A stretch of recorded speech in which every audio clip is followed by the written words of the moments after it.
இயேசு என்று பெயரிடுவாயாக. அவர் பெரியவராய் இருப்பார், உன்னதமானவர் குமாரன் எனப்படுவார். கர்த்தராகிய தேவன் அவருடைய பிதாவாகிய தாவீதின் சிங்காசனத்தை அவருக்கு கொடுப்பார். அவர் யாக்கோபின் குடும்பத்தாரை என்றென்றைக்கும் அரசாடுவார். அவருடைய ராஜ்யத்துக்கு முடிகிறார். இது எப்படி ஆகும்? நான் புருஷனை அறியேனே. பரிசுத்த ஆவி உன்மேல் வரும், உன்னதமானவரின் பலன் உன்மேல் நிலையிடும். ஆதலால் உன்னிடத்திலிருந்து பிறக்கும் பரிசுத்தமுள்ளது தேவனுடைய குமாரன் எனப்படும். இதோ நான் ஆண்டவருக்கு அடிமை, உம்முடைய வார்த்தையின்படி எனக்கு ஆக கடவுள். தனக்கு நியமிக்கப்பட்ட மரியாள் கர்த்தவதியாக இருப்பதை யோசேப்பு அறிந்தான். ஆனால் யோசேப்பு நீதிமானாய் இருந்து அவளை அவமானப்படுத்த மனதில்லாமல் ரகசியமாய் அவளை தள்ளிவிட யோசனையாய் இருந்தான்.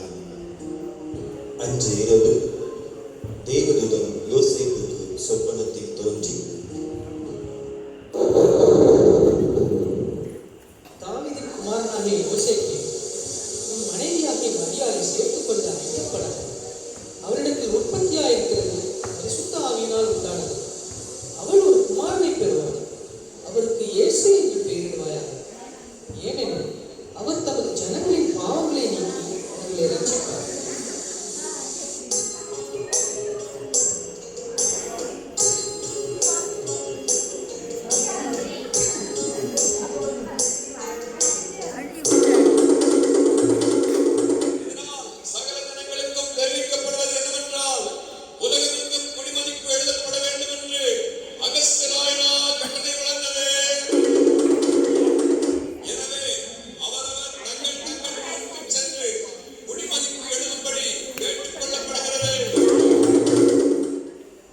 யோசேப்பு தான் தாவீதின் வம்சத்தானும் குடும்பத்தானுமாய் இருந்தபடியினாலே தனக்கு மனைவியாக நியமிக்கப்பட்டிருந்த கர்ப்பவதியான மரியாளுடனே குடிமதிப்பு எழுதும்படி தாவீதின் ஊருக்கு சென்றார்கள்.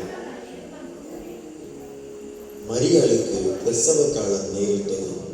சத்திரத்தில் போய் இடம் தேடினார்கள்.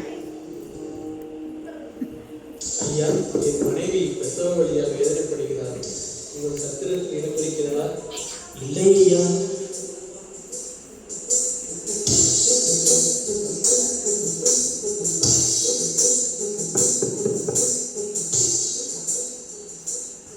ஐயா, என் மனைவிக்கு பிரசவ காலம் இருக்கிறது.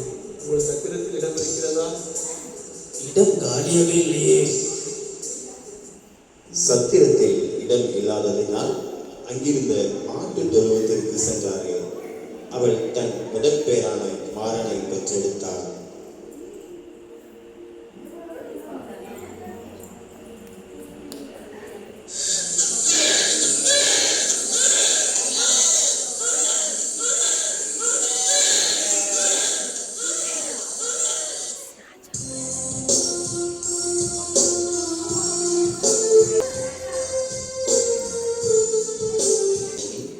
ராத்திரியிலே தங்கள் மந்தையை காத்துக் கொண்டிருந்தார்கள். அவ்வேளையிலே கர்த்தருடைய தூதன் அவர்களை நோக்கி, பயப்படாதிருங்கள். இதோ எல்லா ஜனத்திற்கும் ரொம்ப சந்தோஷத்தை உண்டாக்கும் நற்செய்தியை உங்களுக்கு அறிவிக்கிறேன். இன்று கர்த்தராகிய கிறிஸ்து என்னும் ரட்சகர் தாவீதின் ஊரிலே பிறந்திருக்கிறார். பிள்ளையை துணிகளில் சுற்றி முன்னணியிலே கிடத்திற்கு காண்பீர்கள். இதுவே உங்களுக்கு அடையாளம். நாம் பெத்லகேம் ஊருக்கு போய் கர்த்தரால் நமக்கு அறிவிக்கப்பட்ட இந்த காரியத்தை பார்ப்போம் வாருங்கள். அவர்கள் தீவிரமாய் வந்து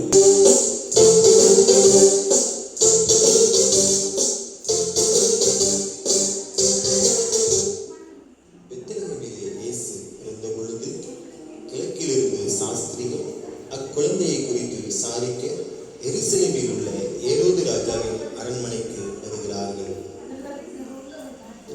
ராஜாவை வாழ்க, யூதருக்கு ராஜாவாய் பிறந்தவர் எங்கே? கிழக்கிலே அவருடைய நட்சத்திரத்தை கண்டு பணிந்து கொள்ளும்படி வந்தோம்.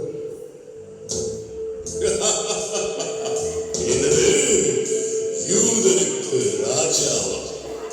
பிரதான ஆசாரியரே, வேதபாரகரே, எல்லாரும் இங்கு வாருங்கள், நான் விசாரிக்கிறேன்.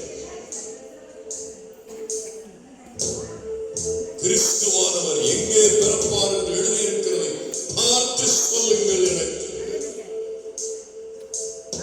யூதயா தேசத்தில் உள்ள பெத்லகேமில் பிறப்பார் என்று எழுதியிருக்கிறது மன்னா. அப்படியா? நீங்கள் போய் பிள்ளையை குறித்து திட்டமாய் விசாரியுங்கள். நீங்கள் அதை கண்ட பின்பு நானும் வந்து அதை பணிந்து கொள்ளும்படிக்கு எனக்கு அறிவியுங்கள். நல்லது, போய் வா.